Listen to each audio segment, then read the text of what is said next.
کله چې واده د سنت عمل دی. نبی علیہ السلام فرمای النکاح من سنتی فمن رغب عن سنتی فلیس منی.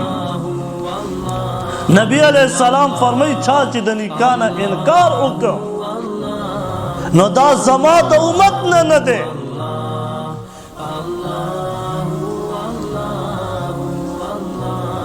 خو لیکن بیا هم دغه سنت عمل چې په قرآن ثابت دی په حدیثو ثابت دی دا ما و تا بیا هم د قرآن خلاف مناوو، دا ما و تا بیا هم د پیغمبر سنتو خلاف مناوو، حالانکه عبادت دی او دغه عبادت ما و تا په ډمخانو باندې چلو.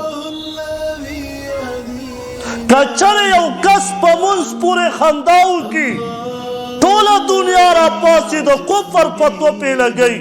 که څوک په واده کې د نبي علیه السلام سنت عمل په واده کې ډنګ ټکورو کې ډمال پې وګډوي هېڅوک فتوې والا نشته.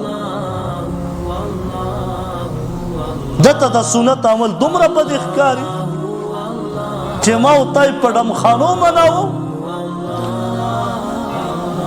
که یو سړی د حج نه راشي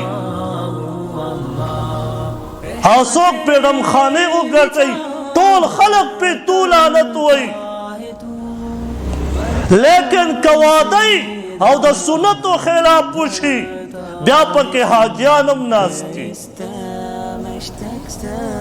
په سټېنډ باندې ولله حاجي ناست دي او هلته پردی تور سرې به ګډېږي دا به پکې خوشحاله ناست دي.